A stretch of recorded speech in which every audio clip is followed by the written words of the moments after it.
Today, we're going to talk about mindset. We're going to dive into all sorts of inspirational, motivational talk around fatherhood, around entrepreneurship, around what it means to dive into your heart, figure out who you are, what you're about, and how we can overcome a bunch of stuff. I'm excited to do it. I have Carrie Grant with me, who I've known for. I Here had it to ask comes. my Here it I comes. had to ask my wife this morning. I was like, I don't remember how we even met. We've known each other for over a decade now. And Absolutely. she reminded me that I was building out a restaurant and we did some crazy awesome concrete work. Yes. And Carrie was the guy that came in and did all the artistry and did all the crazy stuff. And it was awesome. And from there, we just became fast friends because I think we have a lot of similar ideas on how men should show up and how we should behave and the things that we can and can't do. And I think we have shared faith ideas and just all that stuff, man. So I have not seen you in ages, but we've had the pleasure through social media to be able to chat and talk. And I thought maybe Yeah. we just kick off today. Give us a Cliff Notes version of like your story, man, because I know you've got a faith story, you got an entrepreneurial story. Um, I know you're teaching and leading men through a different organization than ours, but um, anything we can do to move fathers and husbands forward to show up is good. So tell us who you are, what you're about. Sure. I think you said it best because there's a lot of chapters in my life. And oddly enough, I've had the unique ability to jump to a new chapter before a few different ones are even done. Through manifestation, being an alchemist, letting it settle, circling back. I do my best to stay out of the rearview mirror and to stay out of memory lane. That lane is closed. It is under construction. It used to be a 4x4 a track, and it is now a Bugatti that is owned. Um, Although I know it's,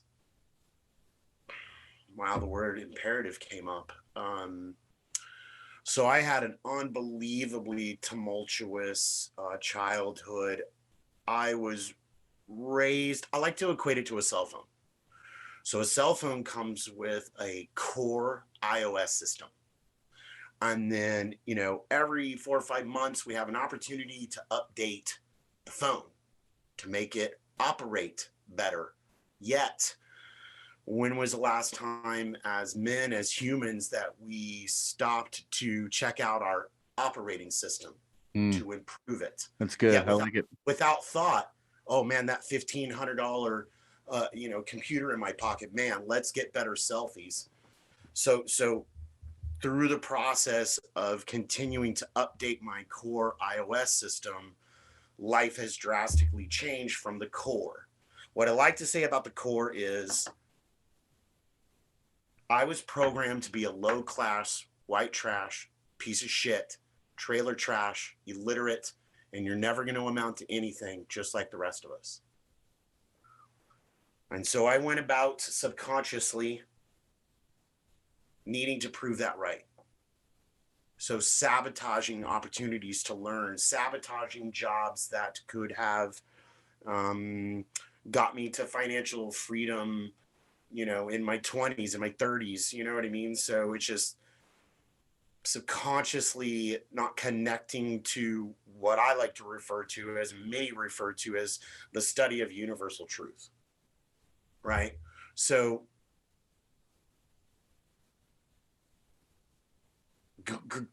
growing up, I had three different sets of parents. So I have had, right, still teetering on Yeah, um, I get that for sure. why it is that I have abandonment issues. Yet I've had literally three different first names and four different last names. Now, as an asset, as an adult man, I can perform, I can adjust, I can be a certain way to be palatable and to be potent with whoever I'm standing in front of. whether that's an 85-year-old Black Southern woman or a 20-year-old skateboarder. So as an adult, I have an appreciation for my ability to adapt and be a chameleon. Yet I know that there's a shadow and a scar involved in that beingness. I've figured out how to shake hands with it and utilize it as a tool so that I can be multi faceted at any one given time. I've also find it pertinent to, I have the ability to walk with kings and I can absolutely sit with paupers. Yeah.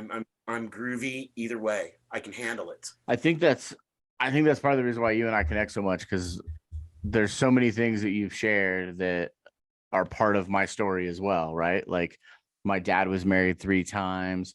My birth mom was killed when I was a baby. I waffled back and forth between the woman who was my mother, calling her my mom, calling her my stepmom, because I'm like, well, she wasn't really my mom. She was my stepmom, but she was kind of there from 4 to 18. And so that means something, right? But what does it mean?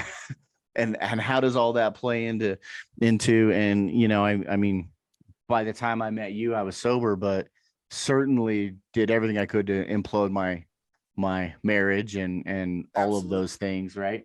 And was told, like, I just modeled what I saw. I don't even know if I was ever told it verbally, but certainly modeled when I got married. I just expected to get divorced. It wasn't even like, because everybody else around me got divorced, right?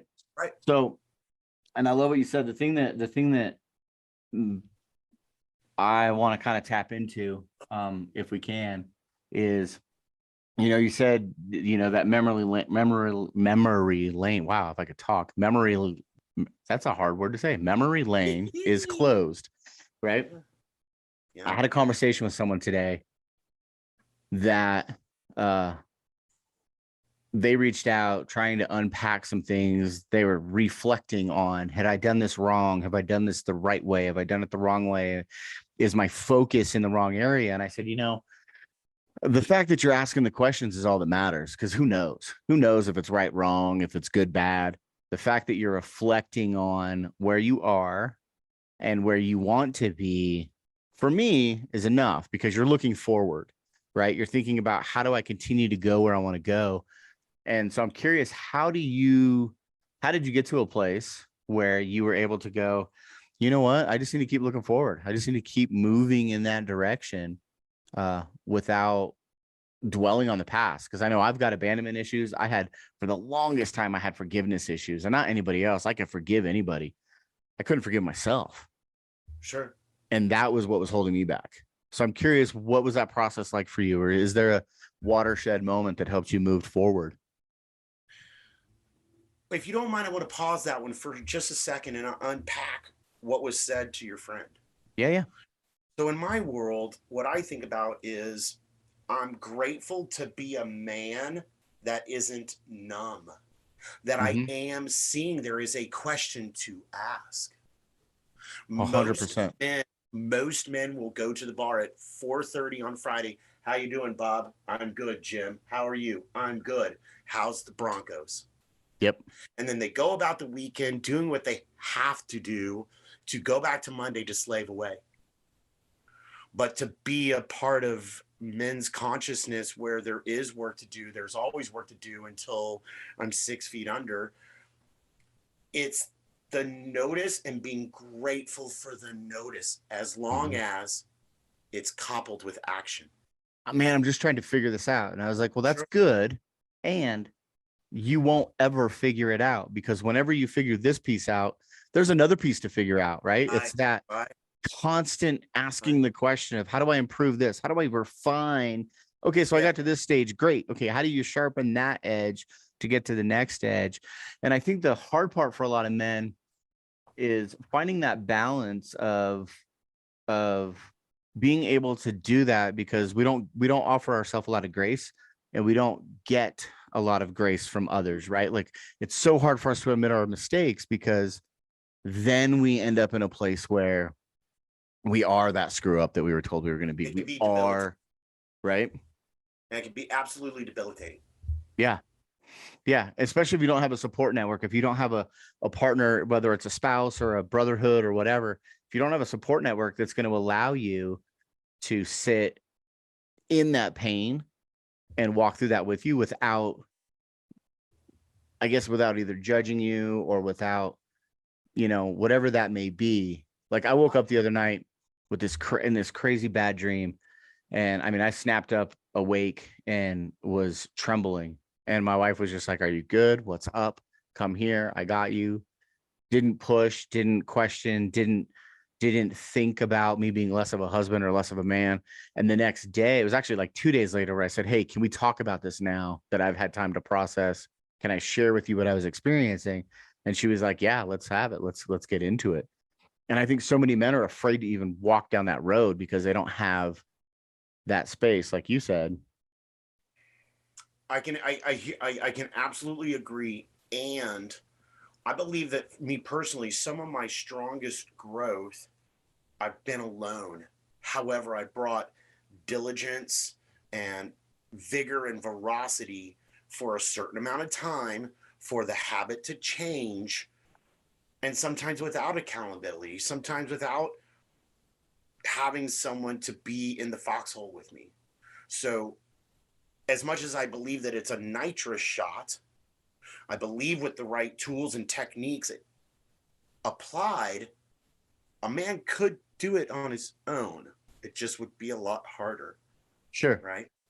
Sure. Having an alliance, having a soundboard, I just heard this one the other day, having an echo chamber.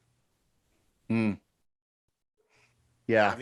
Having mirrors, having men that are willing to be intimate, into me you see, intimate, into me you see. Yeah. To be vulnerable without being chastised for the starting line. I'm at the starting line. I just figured out there was a race. I got it. You're in the middle of it. Got it. You're actually at the other end. Okay, cool. My journey's starting. Yeah. That ability to be okay with what's called point A. And a lot of men, quite frankly, a lot of human beings don't want to do that. So if I dropped you into the middle of the desert and I told in a helicopter and I gave you water, a map, and a compass, and I told you that you just had enough water to get back to civilization, what is the most important thing you would need to know? Oh, goodness. I'm not sure. I mean, the first thing I think is, where is civilization? You give me a map, so I'm good to go. And civilization is marked. Yeah. Then I mean, honestly, probably what's the expected time you think I'll get there if you've given me enough water. But other than that, the first thing that came to my mind was don't panic. Both valid. So what I'm fixing to say is important to any human being's journey towards transformation. It's where I'm at. The most important thing for me to know before I go is, where am I? To take accountability in the different parts, like we talked about the peace of mind square before you hit record. Where am I spiritually? Where am I financially? Where am I with my health? And be honest. Like, nobody's going to look at the answers. Be okay with what point A is. Most human beings, I would say especially men, have an innate ability to make up whatever is in their bank account makes them. Yeah. That there's some kind of transgression towards our spirituality, towards our health, that we can make up by having money. And what a travesty, what an impairment that is to, where am I? Yeah. And I'll be okay with it. And the journey can be, you can get back to civilization with enough water. It's where you're at. I think that's really fair, because I've heard a lot of conversations around, when we talk about like fatherhood or being a good spouse, it's one of the justifications for maybe a lack of presence or a lack of emotional awareness or emotional intelligence is, but I'm a great provider. And it's like, well, And that's the equivalent to like what's in the bank, right? Like I work hard, the bills are paid, I put food on the table, and I've made conscious choices to not generate more income in Mm, lieu of I mm. have time freedom, I work from home, I've turned down work to stay home. And there are Yes. times when I'm like, man, it would be easier if I just had a 50, 60 hour week job and I had a nice 401k and I had all these other things. But I have, at this stage in my life, I have a 4-year old, a 6-year old, and an 8-year old who I spend almost the majority of my time with. And when those girls are 10, 12, 14, 15, and they don't want to have anything to do with dad anymore because they're out with their friends, then I'll go back to work. Then I'll go make more money. Then I'll go figure out the next chapter. But in this season, but that's the thing that is for me. And it's the biggest regret you hear, right? Guys that hit their 50s, 60s, 70s, they're retiring, they're sick, they're at the end of their life, and they say, I wish I would have been there for more things. So I guess kind of the way I would ask that to you is how would you convince that 20, 30 something who is, because I mean, I don't know how, but I think we're roughly the same age. I'll be 51 at the end of March. Okay, so I'll be 49 in July. So we're right there, right? We're in that season together. And one of the things that I'm determined to do is to help young adults, that 18 to 35, figure out that this lie they've been sold about making money and the material and all the things and figuring it all out is way less important than it is to be present, to know where they are, right? And to allow themselves that journey without selling themselves short, and how they can be present for their spouses, for their kids, for their families, because you can't get that time back. Well, all right. So let's, what comes to mind is this. So if you take the peace of mind square, there's 4 sides, right? Mm-hmm. The spiritual, right? So imagine it like this, John, right? This young kid you're talking to. Your, what's your dream car? What's Okay. your dream car? Me, Yeah. International Scout. Okay. What is that? I have no idea. It's like a version of an old Ford Bronco. It's like an Okay. old Okay. 4-wheel Perfect. drive off road. Perfect. So I want you to imagine that car. And that car has 4 tires.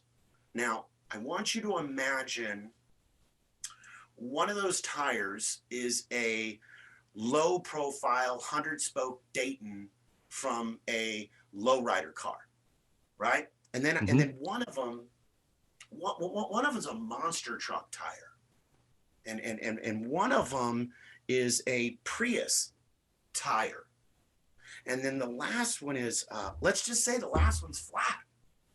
Now, your dream car, sugar beans.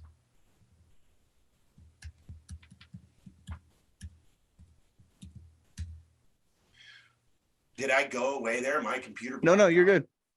Wow, my computer I had to sign back in. So how well is your dream car gonna ride with those 4 different tires? Yeah, it's obviously not going to. It's going to be off Not gonna ride balance well. if it even Perfect. moves. Yeah. And then at your age, young man, I would ask you to remember this story. You've gotten your dream car. It's actually your soul. It's actually your subconscious. And that dream car, your Bronco, right, functions at at its best when all 4 tires are properly inflated and the ones that you want on the car. When we get out of alignment with our diet, we got a flat tire. When we go to make so much money, it becomes a monster truck. Well, the whole car doesn't ride nice. That car you said you always wanted that you now have, you're destroying it. And what I want you to remember is to seek balance so that your vehicle always rides nice. Are you tracking with that visualization? Is that something that you can Yeah. use, young man? Yeah. That's the way I would do it. Because with the peace of mind square, it's actually a wholeness. I can hyper focus on money for a while because I've got important deadlines that match money for an entire year's earnings, and it will require my 2 months of my focus. Yeah. And my health may go to the wayside for a moment or two. The idea is to always check into what's going on with the tires so that they never get too far out of whack and actually cause the dream car damage. Yeah. Always check in to the tires. Hmm. In and through that part, you'll seek and have possibly the best thing in life, which is balance. Interesting. Yeah. See, I'm fascinated by that analogy because I think balance is a myth. And Okay. I think, Same. but you sort of solved that for me when you said, like, I'm going to go this way for a few months, or I may have to go this way for a year, but I'm going to circle back over here.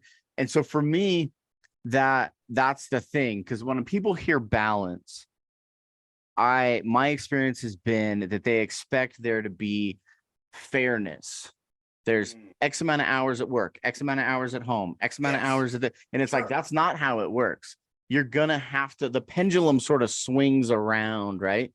And so I might be over here working on my financial piece for a while, and yeah, my health or my kids might suffer, or there's a trade-off, right? You got to pick your problem, right? Yes. So what I've found is a tool, and I wonder, what you think about this is the intentionality behind, hey, you know what, kids, mom and dad have a goal. Our business right now is going to take priority for this season.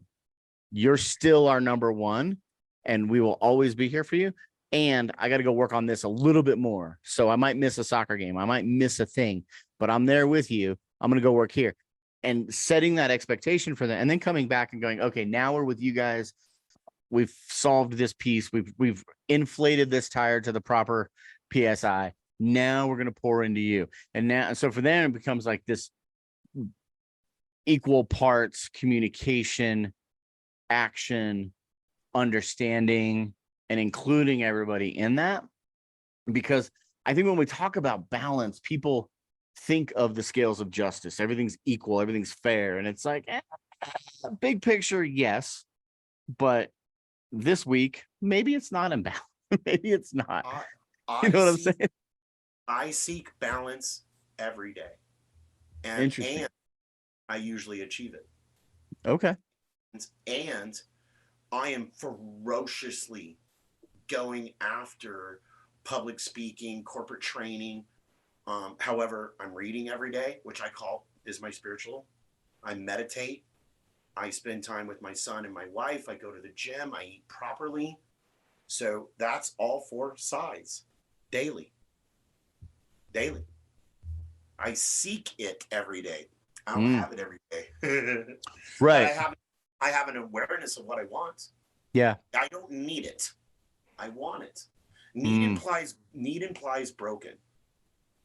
I need to be a better dad. Subconscious bends over. Oh my gosh, I'm not good enough. I'm a great dad, and I want to be a better one. Those are all subconscious words. See, we all have a genie inside. Everyone does, right? So the genie can only be obedient. So the little genie goes, okay, man, I feel sick. Okay, man, I'm a piece of shit. Okay, man, I woke up feeling sick this morning, and every breath I take, I feel like I'm getting better. Okay.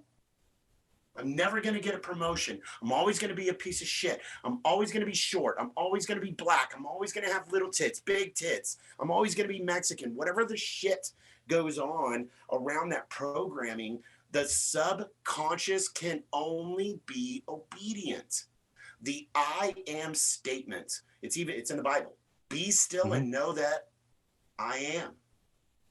The I am statement is so important because everything that comes behind the I am becomes the truth. I am responsible. I am the source because I am. Right. I am sick. I am poor. I am fat. Yeah. No, you're So 100% much right. of what so much of what we do is subconscious. And so much of what we do, people think is conscious. It's not. It's subconscious. And then we wire it here. And then our avatar, our marionette, our avatar goes out and makes the things true. Okay. So And when how we get does out of one, here, yeah. so how would you walk someone through? Because I 100% agree with you. And in my own recovery and in my own journey, in many ways, what I've had to do, and I notice, I know this isn't a phrase that you love, but the fake it till you make it, right? Like I don't subscribe to that necessarily. And there is a thing of saying, like, if you declare that you are, so like I was having a conversation with someone about decision making, and I said, well, it's really easy for me because I have core values and I have things that I subscribe to. So I don't drink. So when someone says, hey, let's go out, what do you want to do? Half the options are off the table for me because I don't drink. So we can go do those things, but alcohol won't be involved. Or I don't smoke. I don't do this. I don't do that. Right. Like I have boundaries for myself. So that helps. Or when I talk about I'm accountable. So when I'm working with someone and I've not met the goal or I've not met the need and they say, hey, you didn't achieve this, I don't say anything but okay.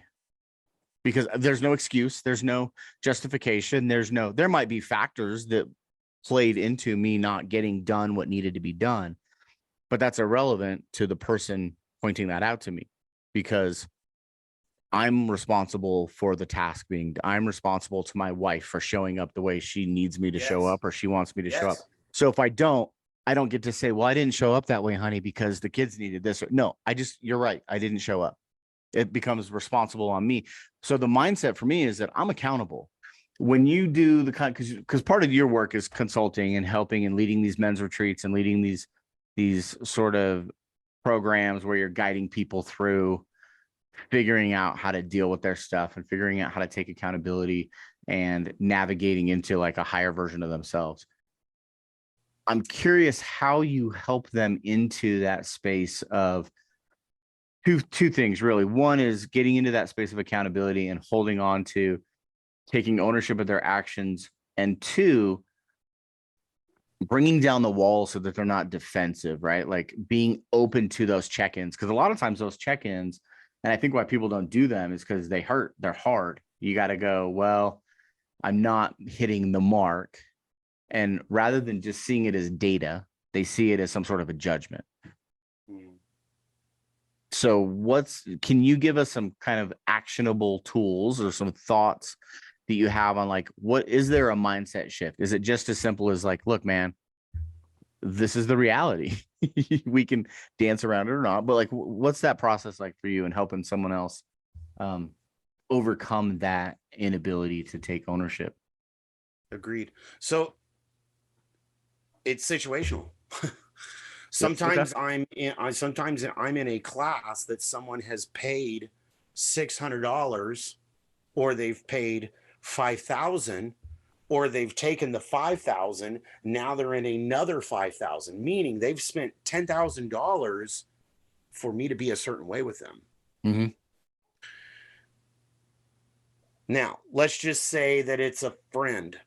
Let's say that I want to be intrusive in any one of those classes, or it's just a phone call with a friend, right? So are you open to some feedback? Are you open to some judgment? Are you open to a different point of view? Are you open to when you said those things, I had a few things go off for me. I kind of had some tools. I kind of had, some of it was feedback, some of it was need for clarification. And I was wondering, Were you wanting, so what did you want? Did you want me to be a committed listener? Are you throwing up? Are you wanting Mm, to have a conversation that could shape reality different as a result of some maybe judgment? I'm not so sure. Yet in the moment, I'm absolutely sure if I'm judging or not. right. Yet it makes it palatable. So what happens when I ask for permission is the point. If I don't ask for permission, it is near guaranteed that the mortar is being mixed behind me and the bricks are ready to go. And that's at the subconscious level. Subconscious level wants to go to Taco Tuesday. It wants to go to church on Sunday. It wants to have everything normal on the Tuesday night that we watch this or we watch that from the couch. And it doesn't want to take on any kind of programming that would alter our lives, have it be challenging, but yet have a killer outcome. It doesn't matter. It doesn't want to do it. It wants to be nice and comfortable with the iOS system that's currently in place. That's what's Yep. true. It takes discipline and rigor and notice and appreciation when a tool, a technique, a notice of how someone is being, how I am being, for me to want to do something about it. It must be coupled with action. So ask for permission. I love it. If they say no, great. I'm really glad I asked. And when you're ready, if you want a point of view or some feedback, I promise to be gentle. I can make it make sense, and I'd love to have an opportunity to support you in what I think you're saying, which I totally know what they're saying. Right. It's being approachable. Well, I got some stuff I could tell you. Whoa, whoa, whoa, whoa, whoa, whoa. Subconscious just went whoa, whoa, Right. whoa, whoa. When people are being intimate without permission to be a certain way with them, and all of it, once that conversation switches, it's all subconscious. And I better be ready for war because their subconscious is ready for war. To stay numb, to stay nice and phony, to have liberty but not freedom, or have freedom but not liberty. To have what they think they say they want, yet these other areas are in decay. So it's asking permission. I like it. Now, I like it. what I also would like to be abundantly clear is what I study is universal truth, right? You ever heard that? Universal truth? Oh yeah. Yeah. The way I like to describe it is this. If I took the Bible and the Quran, and then all the other Bibles and Qurans for all the different dogmas and religions, Sure. a lot of them say the same thing. They say it a different way. So what that is, and bring it below, is called universal truth. The rules to being a great human being, to live the life you say you want to live before you're taken home, before the dash happens, which is the most important part of your tombstone. Right. It's the dash in between the dates. So I study universal truth. That keeps me away from people's religion, whether they're Christian or Hindu, or they believe that green M&Ms is the thing. Cool. I'm talking about what connects us all, which is universal truth, super conscious, right? So what I study is already inside of everyone. I'm drawing it out of them. Educo. I'm not putting anything in. I'm pulling everything out before the programming. Think about this. When you were, let's go 4 years old. Okay. And there was a cookie jar at the back of the counter in the kitchen, big counter. If you wanted the cookie jar, if you wanted the cookie, would you get it? Sure. Assuming that you had permission. Sure. Right? So you push the chair up, and then you get this old thing called the yellow pages, or two, because you still weren't tall enough. And then you would crawl across the counter because you weren't big enough, and you'd open it up and you'd get the cookie because you were capable. We're Okay. all capable. It's the programming that we get handed. By the time we're 8 years old, we will believe in 81% of what will run us for the rest of our lives. Mm. We can't afford that. Daddy's got to work. Not a lot of Mexicans get out of this hood. You're too short. You're too shy. The programming gets set, and none of it is true. So when I work with people, I'm not putting anything into them. I'm pulling it out. I'm getting them back to their point A. So I guess then if we're pulling what's in them out, we have to do something with that programming, right? So Yes. is that throwing it away? Is it, and then obviously, like, you know, if I'm unpacking all of this programming, I'm certain to feel some sort of way about it. I'm certain to be mad or frustrated or disappointed in parents or teachers, right? I have a friend who refers to it as mother, father, teacher, preacher, which is typically where most of the programming comes from. So I've sort of adopted that. Is you know, you're talking to somebody, you're like, okay, well, that came from this person, that came from, you can kind of tell where it's coming from, right?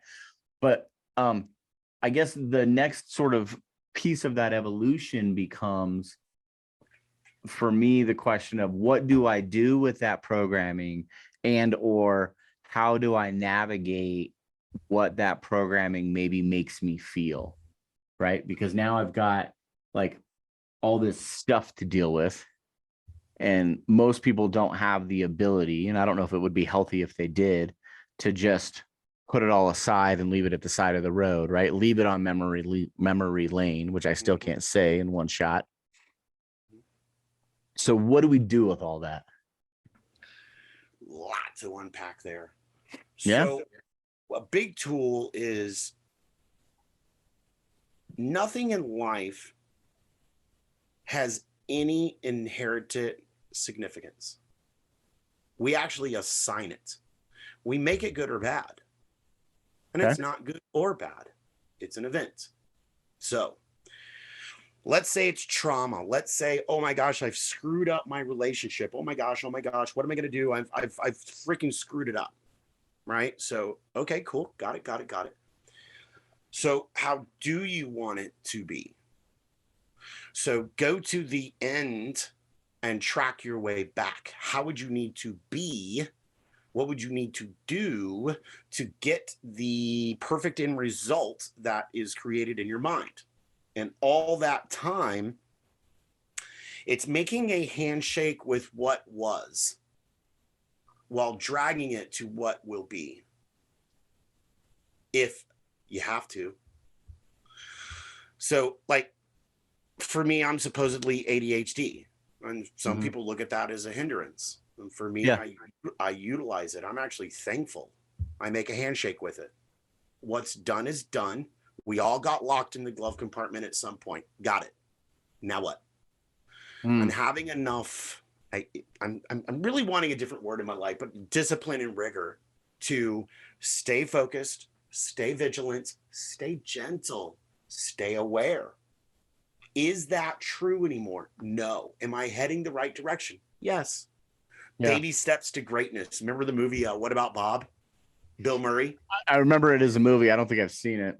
It's favorite all-time comedies, and it's all about baby steps. It's that first rung of the ladder. Making too big of a jump can actually make the journey difficult. It's like people going to the gym at New Year's and they're just decide they're going to do an hour and a half cycle class. Right. And then they quit. I knew I was old and fat. No, go to the parking lot for a week and go home. Go inside for a week for 5 minutes. Right. Walk around the block. A habit and not legit. Have you read Byron Katie's book Loving What Is? No, never even heard of it. I'm not a big book reader. Yeah, it's a fascinating book, and the only reason I bring it up, book right now. The reason I bring it up is there's the concept in Loving What Is centers around becoming a lover of reality. Mm. And what she presents is a process that she calls the work. And there's a couple of questions that are involved. But essentially, it is what you just said. The thing that happened is just an event. What we get wrapped up in is how we feel about the event. And Yes. it's not a new concept. I mean, the Stoics would say, you know, there is no harm except the harm that you attach to it, right? It's like, my dad did X. Okay, well, your dad did that. What does that mean? Well, it means he didn't love me. Well, is that true? No, of course not. You know that your dad loved you. He maybe had ways of showing it that were inappropriate, or maybe he didn't know what to do, or whatever. But do you have evidence that shows your dad loves you? Of course I do. Okay, well, so that thing that happened was just a thing, right? And I love the idea of kind of having a handshake with it. Like there's sort of, for me, there's a visual of like, we're done. We made a deal, right? The contract is signed. We shook hands. Now we just move on. Okay, so here's one, right? So okay, so you take men like us where we've been on the journey for a few years. Now take a man that's just starting the journey, right? So you remember Little Red Wagons? Mm-hmm. All right, Yeah. load all your bullshit in that Mhm. red wagon and get going. Go. Mm. Put all your childhood trauma, bring it with you if you have to. The point is get into action about what you say that you want. Now, what's Yeah. great is men like us, okay, let's go. And along the way, we've unpacked some things, and the journey is becoming easier. It's becoming more palatable. It's becoming where the pendulum is far outweighed with, oh my gosh, when I have discipline and rigor and I understand that I treated my wife a certain way and I don't want to do that again. Oh my gosh, let me do something different. Oh my gosh, I did something different. Oh my gosh, she Yeah. smiled at me the way I want. That we have all this evidence to keep going. So Yeah. a train, a locomotive that weighs, 50,000 tons, it actually takes a little bit of coal for it to get going. Yeah.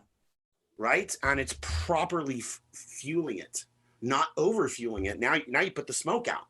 So it's being careful. It's being thankful for the awareness. So Yeah. what I like to tell people as a trick or tool is, and it's a tool that you can use. So it'll be it's 3 questions. Okay. What is it? What is it is the first question. And then, so let's say that is, I want to go to college. Okay. Okay. So then the next 2 lists are, what's at risk if I don't? What's at risk if I don't? And what's at risk if I do? I want a divorce. I want to open a new company. Okay, what's at risk if I do, and what's at risk if I don't? So keeping a small journal, and then nowadays in our iPhones, create a note, and literally just be honest, be intimate, be vulnerable. Nobody else is going to read the list, so be honest. Right? I want a divorce. Nobody's reading that. Yeah. Right? Be honest. So by being honest and being alone and maybe not having anybody in your foxhole or an echo chamber, you'll find out which side. You blow the smoke out of the room, and then you know what to do. And any man or woman can take that tool every day if necessary. When it's not comfortable, I have split personality because I was abandoned. Cool. Yeah. So I can stay in that, or what's at risk if I don't? I don't meet new people. I stay sheltered. I stay protected, but I don't have a lust for life. Yeah. Make that list somewhere around, 10, 20, 30 answers. The hard truths could start coming out, if not before that number. Yeah. I like that. Tool. That's good. That's good. It's a good tool. And I think, No. Okay, here we go.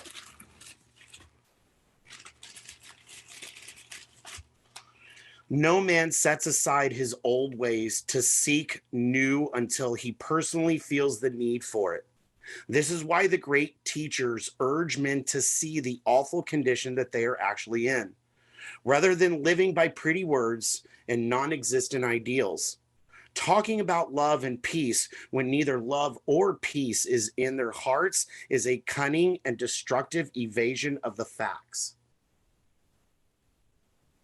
Usually the I've had enough. Yeah. Well, Is where people become diligent versus yeah. I just want something different. Yeah. The challenge for me, I think, because and that's true in a lot of people, right? It's Tony Robbins would phrase it like the pain of change. What is it? The change comes when the pain of staying the same is greater than the pain of change, right? Yes. And for me, where I've sort of landed, and maybe it's because I've made enough mistakes and I've had enough, what people would call failures for me to learn that if you can, and I keep kind of going back to something you said way earlier, which is like just those check-ins, right? Just looking at those check-ins. If you do that often enough and you build up an awareness enough, you don't have to wait till it's painful, right? I've learned, and our pastor did a conversation the other day around conflict, and he said people that enjoy conflict are psychos. And I kind of laughed because I don't enjoy conflict, but I run straight into it. If my wife and I have an issue, I am like, tell me what it is, let's start working on a solution, because this doesn't work. If I'm in my business and it's not moving, I'm like, I want clarity, I want answers, I want to lean into that conflict. I don't wait for it to become this like festered boil that is so painful I have to fix it. I'm like, nope, I see a problem, I want to move forward. And I really want conversations like these to sort of inspire other people who are dealing with that stuff to understand that, like, if you can get your mindset into a place where you are not afraid of the conflict, you don't have to enjoy it, you don't have to welcome it, you certainly don't have to go searching for it or creating it like I did in my 20s. But if you can identify it and be more like the bison, right? Like, if you remember, like, Into the Storm, the concept, like, most animals will run from a storm knowing the storm is going to eventually catch up. Bison are one of the only animals that will actually go headfirst into the storm because they just intrinsically know that if they go into it, they will get through it faster, as opposed to trying to run from it. And I'm fascinated by trying to get people to move into it with that level of like discipline and rigor that you talk about. Like, I know I'm going to be better on the other side. And isn't that really what I want, is to be better? So let's just rip the Band-Aid off and go get to work. Yeah. And a lot of it is framework. So when I coach, when I facilitate, it's being very careful with armament words that can be weaponized. Let's peel the Band-Aid off. All right. Let's rip the Band-Aid off. Excuse me. Right. Sure. So do you know what success is? I think it's different for everybody. I just saw it on a meme the other day and I love it. I keep saying it to make sure I memorize it. Success is going from failure to failure without the loss of enthusiasm. Okay. I would agree with that. Ooh. Good definition. So with bison, a lot of my stuff is around eagles, right? So that's my eagle ring that I wear. And so eagles will actually fly into the storm to go play. To go play. At some points in an eagle's life, he must smash his beak off to eat, because it grows like a hoof on a horse. Yeah. Okay. And they literally have to go through the pain and break that beak off to continue to live. Really? I didn't know that. Mm-hmm. Yeah, eagles are little bison eagle trade there. All right. Yeah. I dig it. The idea of a lot of times with people is learning how to be grateful for the notice, be gentle, kind, and courteous in the growth, as long as it doesn't actually stop the growth. Because some people can be so nice and courteous and give people a soft place to land that there's no fire, there's no electric shock, there's no need. Well, you're just going to head towards divorce. Yeah. So it's being gentle, kind, and courteous around what I'm aware of. I don't want to speak to my wife like that again. Okay, what are you going to do about it? I'm going to look up a tool. Nowadays, you can look up tools on the internet Yeah. like it's right. Yeah. Book referrals. Yeah. I think that's the glory of this day and age is that, you know, my upbringing with my own father and the own stuff, like in my 20s, I was angry with him and I was disappointed in him. And then I started having my own kids and I started to realize how ill prepared I was for parenthood and all the different things. And where I'm at today, if someone were to ask me, like my dad and I have a great relationship. You know, we talk often. I was just in town and saw him, and it was fun. It was one of the first times in a long time that I remember having fun with my dad. And it's because I've gone through the process of like the things that happened were just events. And it's impossible for me to know what his heart or his intention or his pain or his own thing was. And if I were to wish anything to be different, it would be that in the 80s and 90s, he had access to the level of information I have access to, because the tools that he needed would have been more available to him. And they just weren't back then, right? Like we didn't have the books and the internet and the research and the ability to do as easily. Like they existed and he The probably fast could have, interaction. but the speed at which we have the ability to check in, evaluate, and resolve things, there's absolutely no reason you can't be on that path, right? Like that's, and I love, you said something earlier that really struck me. It wasn't choose better or right or wrong. It was just different. I want to be different with my wife, and even better. I just want to be different. It's the difference between need and want. Yeah, I just want to be need different. to be different with my wife. I want to be different. I'm not broken. Yeah. I don't need to. I want to. And there's a stiffening of the vertebrae that comes along with I want. An acknowledgement of where I'm at. I'm great. That's interesting. I don't know. I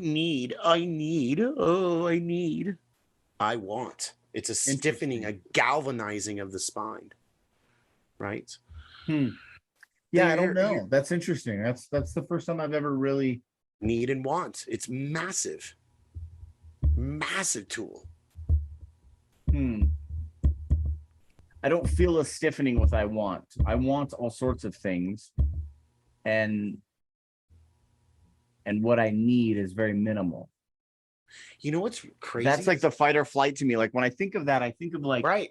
The things I need, I will fight for. The things I want, I could let go of and be fine. My wife is not one of them. Right? So that's a thing I would fight for. So I feel like that's a relationship that I need to show up as my highest self in. It's less of, that's an interesting thing. I gotta sit with that for a while. Get this. I like that. Get this. I've been teaching need and want ever since I got it. So call it 15 years. I am adamant when someone uses the word need, boom, they're getting that universal truth right then and there, not in my presence, right? Now get this. So I don't read a lot of books. However, I'm reading a book right now. I'm in a beta group right now with 8 other men, and it's every Thursday night Zoom call, and it's around masculine and feminine energy. And it could be minus genitalia, right? Yeah. Now, for most of us in the class, it's husband-wife. Yeah. So I'm reading a book called Nonviolent Communication. Okay. I've heard of it. It is literally telling me to tell her my needs.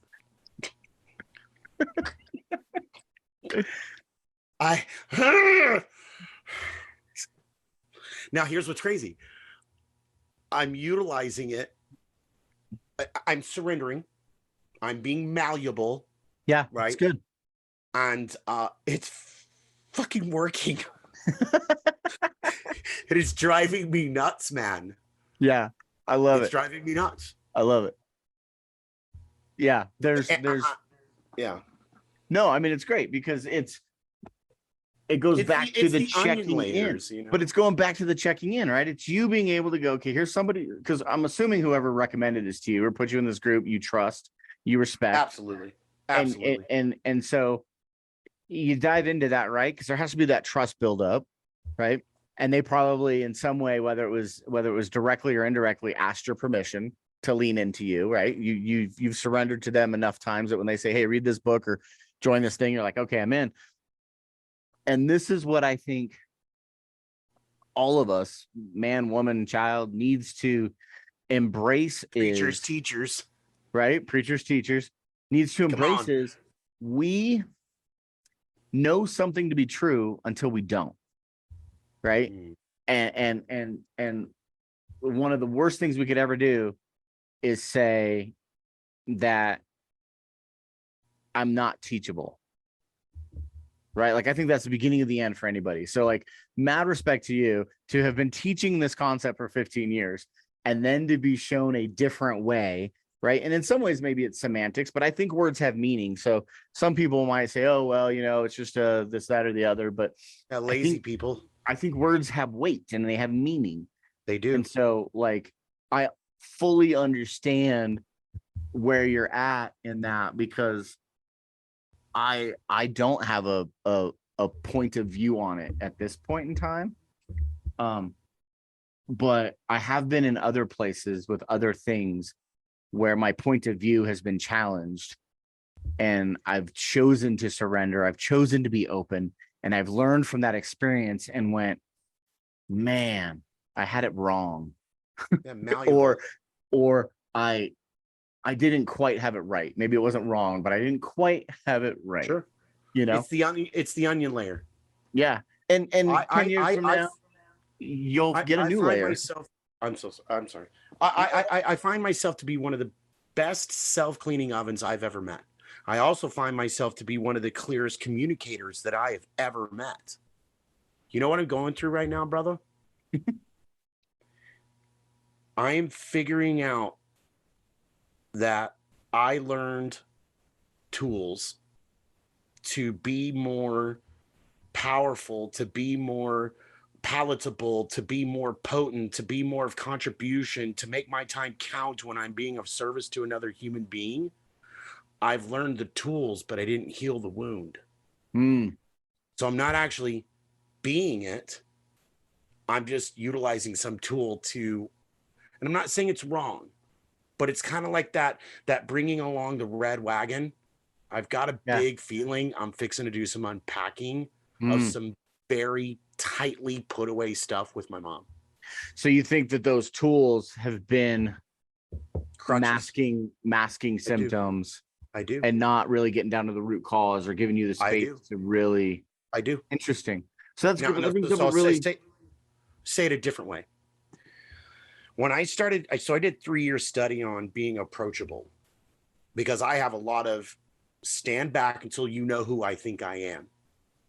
And you're not going to hurt me. That's what the tattoos are. That's what the big bravado's about. Stand back, because I'm not going to get hurt. I'm not going to get abandoned. That ain't happening. So I did 3 years of being approachable. When I figured out that my next evolution was this, I had this really benchmark moment where I'm like, why is it I can be so groovy with Keith and I can say great things, to be of service, to be of contribution, and in my mind, I'm pretty toxic. Why don't I have peace? What's with the show? Now, I'm okay with the show. You got to hear me. I've been of contribution to this planet for 15, 20 years. I'm not going to go back and go into regret. However, about 5 years ago, I really started to notice, why is it good enough for the people I'm working with, but I want that. I don't want to be blowing 50 cal rounds in my head. Yeah. They may not be coming out of my mouth, but they're doing damage for me. I'm so outward focused. Interesting. And now I'm in this spot because of this class, because I'm learning how I communicate to my wife, how I've actually made her my mom. Interesting.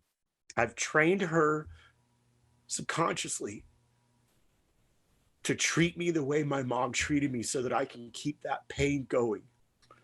I've I have acted in ways that are not masculine. And what's great is I didn't know. It's not like I knew and I kept doing dumb shit. I'm learning stuff I didn't know, which is Mm, so cool for me because I think I'm all of this and all that. And quite frankly, I am. yeah. And to have a spot where I'm a novice, I'm a preschooler, I'm seeing the value. I've been married 9 years and I've got some work to do. Yeah. And if I had 9 years to do that, then I've got 9 minutes, 9 hours, 9 days, 9 weeks, 9 months, 9 years to set back some trauma that I think I've caused. I've taken away subconsciously my wife's opportunity to be feminine Hmm. because she didn't trust me to be masculine. So she put pants on. And I'm in this unbelievable spot where I'm I'm peeling back another onion layer. I'm realizing what I just said, where it's like, is it a mask? Am I really still effed up from all the stuff that my Yeah. mom did? Did I pack it away so tightly that I'm petrified to unpack it? Yeah. Or am I going to do what I've asked people to do for 20 years and take myself on Yeah. and have the vulnerability to step into? So I was thinking about counseling, and then I heard of this thing because of the class, and then I've talked about it with other people. I think it's called EMDR, Yep. where yeah. So Yeah. Yeah. when I get home from MLS, I'm stepping into that. I like the way it sounds, and for our viewers that don't know anything about it, my very naive understanding of what it is I go into like a therapist and I get some light electrodes connected to my head, mostly frontal lobe. And then I go into some type of story about something my mom did to me or I experienced about my mom or my childhood. And then through a series of questions, the therapist, the technician can lightly zap, and then it literally rewires my thoughts around it, and it's over. I did a seminar where I went in knowing at my core that all my problems were mom problems, mother problems, mom issues, all these things with my mom, birth mother and stepmother. And then through this process and this exercise that we did, I absolutely lost myself as we went through that process with my dad. And I came to this realization that I had no idea that I was so angry with him and so disappointed. And like, I was in a ball sobbing on the floor. Like I would have never said I had father issues. And I was in my 40s when that happened. And it's Wow. like, how how do we go through this much of our life? Because like you, I've learned a lot of tools and I've done a lot of work and I've done deep work and there's always these layers. And this is the thing is the vulnerability of being able to say, and I won't say that you're broken because I don't think I have a right to say it to anyone. I do think that we all have baggage that we have to clear out somehow. And for some of us, that's through prayer and meditation. And for some of us, it's journaling it all out and burning it, or it's all these different tools, right? EMDR is a great tool. And if it helps you process through those things, then, that's the thing, right? Is like the understanding that regardless of how old we are, like I was talking to my son and he said, Dad, I'm just trying to figure out. He's like, I've never been in this position before. And he's 23 and he's working through young adult stuff. And I said, honey, I'm 49 and I've never been through this before. And I won't be through tomorrow till I hit tomorrow. And I won't be through next year till I hit next year. The idea is that we can't ever rest on our laurels or think that we got it right. We got to continue to do the work because every relationship that we're in can be better. right? And that's the thing that I have so much respect for you, and it's part of the reason why I'm so grateful to have met you and to have you in on this podcast, and to be able to unpack these things is like, you have contributed for decades. And how many men have gone through the programs that you facilitate? I mean, thousands. And For sure. It's average 100 guys a class 3 times a year. and that can't be undone. And yet you're still you're still going, oh, wait a minute, there's this other piece. There's this other piece. And there's this relationship that I value, that I want to get better. I think where so many people get it wrong is, I want my marriage to be better, so I'm going to tell my wife all the ways that she's got to get better. No, Oops. I'm going to do nothing but work on me and honor her. And in my experience, when I made that mental shift and just decided to be responsible for me, I got better. She got inspired to work on her, and vice versa. And now it's this contest of like, who's going to be, it's this contest of submission. Beautiful. Who's going to be the better spouse? Beautiful. And that's what I want, right? I hear you. Okay. So even before I had, because I have a 6-year-old son, right? Even before I had my son, people are like, what's the most important thing to you to teach him, to instill in him, to demand command of his beingness? And it's simple for me, and it's still the same, is to have him be responsible for his words, his action, and his outcome. Because he's the source and he's responsible. My son at 6 years old was sitting at the dining room table like a week ago, and he was running his mouth about something, and then he goes, oh. And I was like, what was that? And he goes, I was fixing to give you an excuse.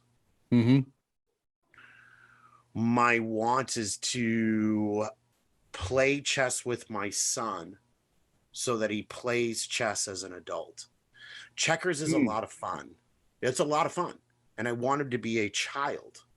And yet right now, my wife doesn't completely understand the way I'm training him. I'm not really going to get the result right now. I'm not really looking for it. If I'm a certain way, because by the time he's 8 years old, it's 81% of his core training. So he just stepped into his training from 6 to 8. Yeah. There's a study called Love and Logic. Love and Logic is the biggest one on the planet to teach your children how to be responsible through love and logic. Interesting. So he just stepped into 6 to 8. Her job is to have fun with him. Excuse me. Let me back that up. She has lots of jobs. One of her jobs is to have fun with him and love and doting. And my job is to teach him, meld him, mold him into a functioning man in our society that can contribute, treat a woman and or a man with respect, be loving and kind and courteous, and make a difference on the planet. Yeah. And so there's times where she's not so much anymore, because the fruits of the labor are starting to show up more. And it took a couple of years of constantly putting into him what I expect. And now it's coming back. I love chess. Chess is fun. And here's the thing, just like what you were saying, to kind of roll that back the way you were saying it. I'm not done learning until I'm dead.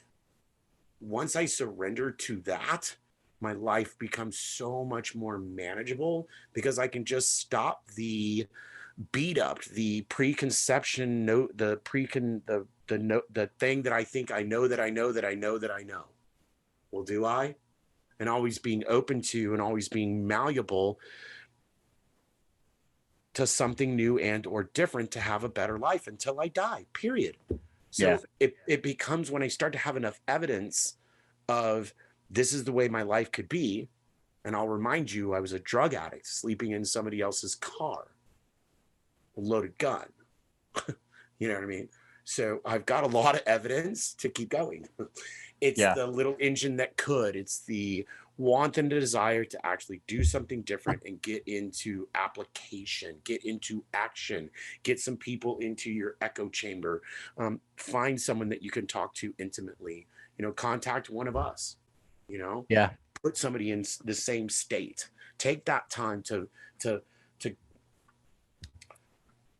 people have, when my cup is full, right? When I focus on me, when I'm the source, when I am my number one priority, the cup fills and I fill other people's cups from the overflow.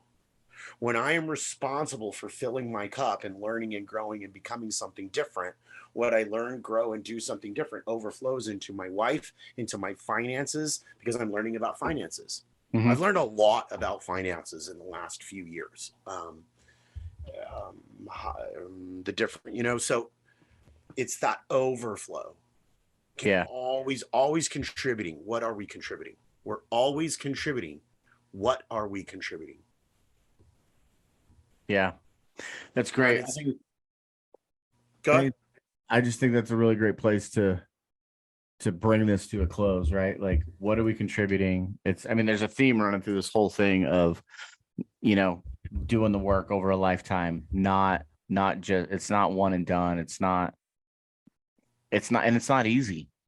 I'm sure when you woke up this morning and knew we were doing this interview, you didn't know that we would go into these places, right? And these conversations, and you don't shy away from it. You know that you got to continue to do the work. And I think that's the big theme is you just got to keep peeling back the layers.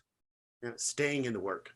Yeah. People go take these Tony Robinson things for 2 days, or they do what I call a shelf help book because it helps the shelf stay up.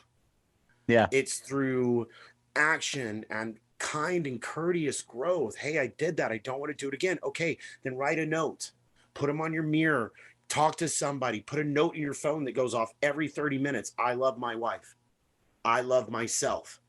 I will right, and just figure out tools and techniques that bring it into, because they say it takes 90 days to change a habit. Yeah. Some people say 30, right? That's not true. It's concentrating about something for 30 days and believing it. It's not just saying it. More than 51%.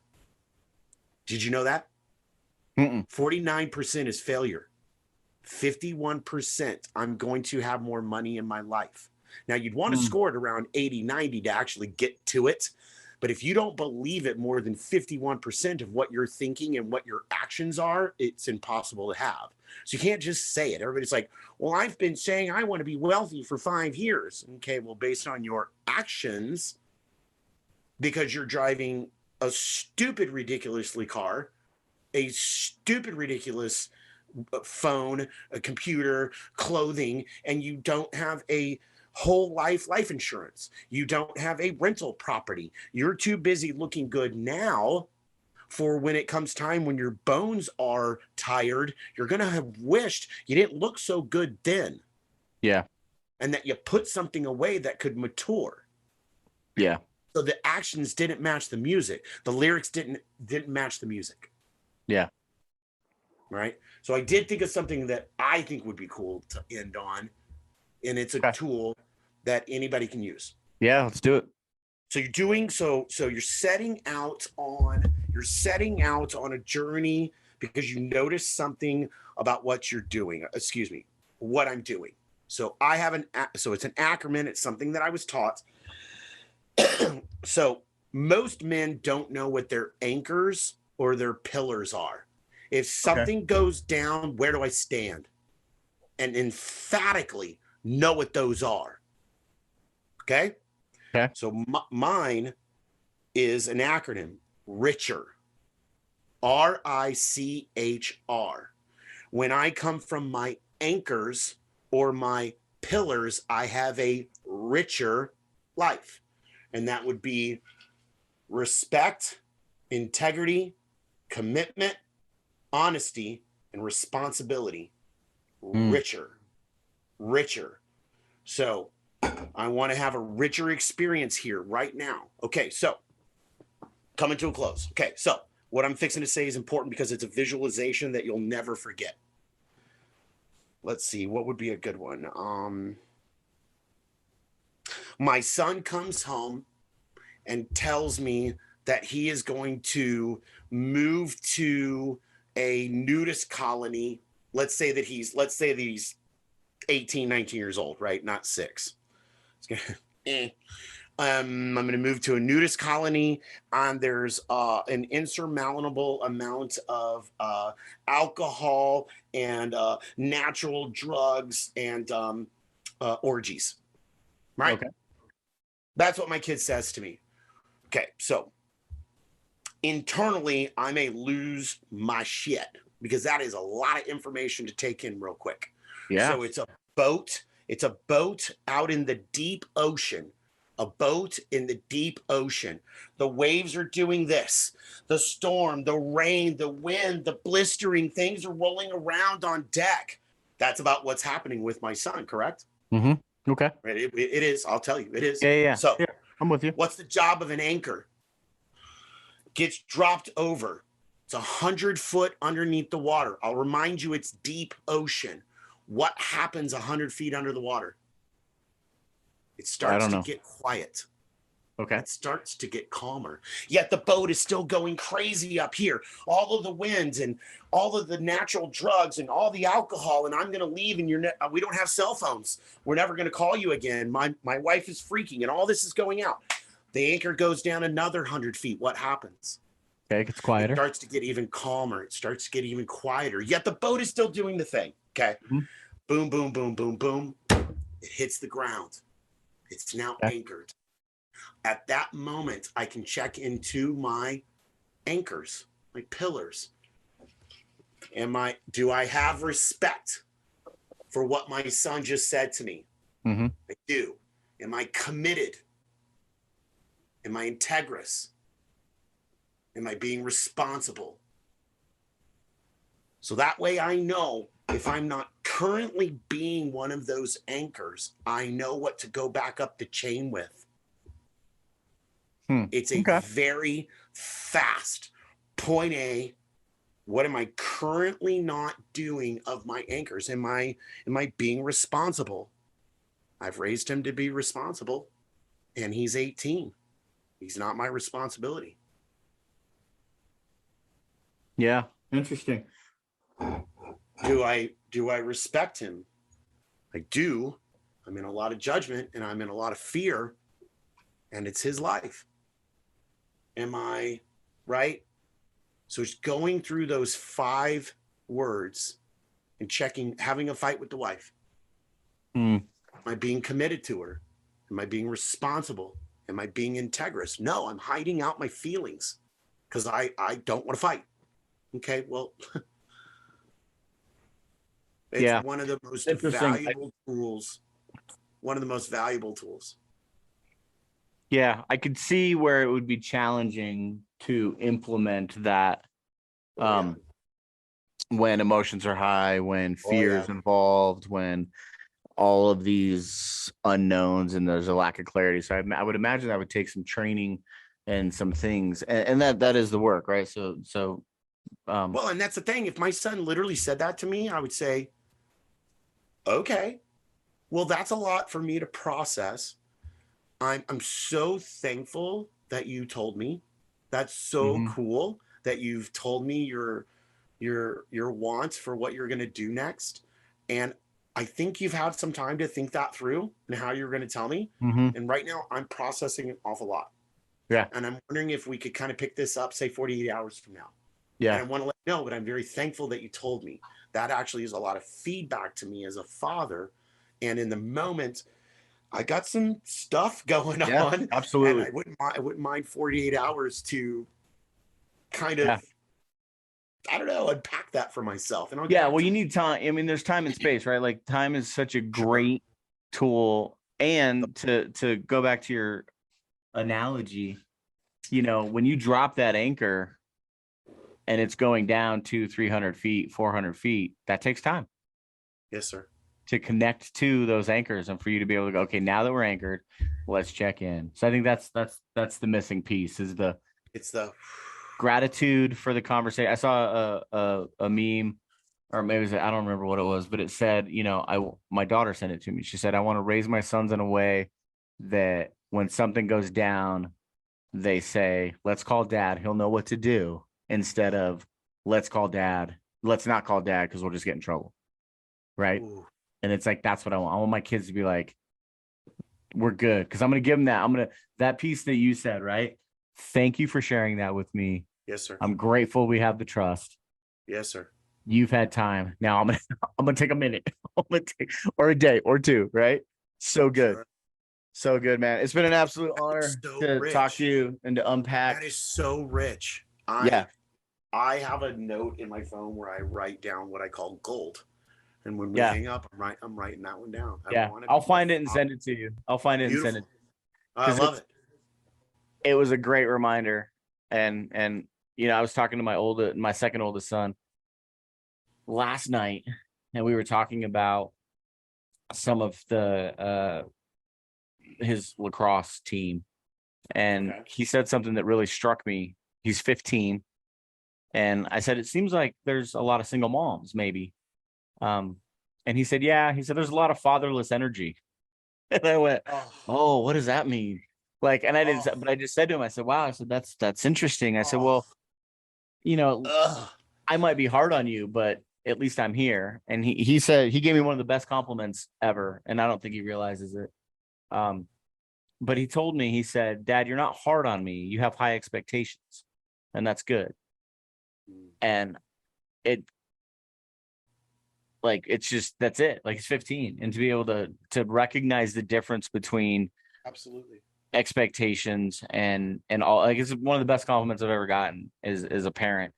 And absolutely.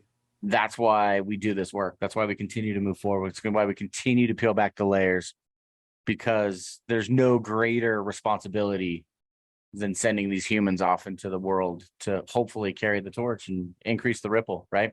It's what we do. Right. So I appreciate you, man. It's been an honor to talk to you again, especially about real stuff and at length. So I wish you nothing but the best, and we'll have to do this again. I hope so. That'll be fun.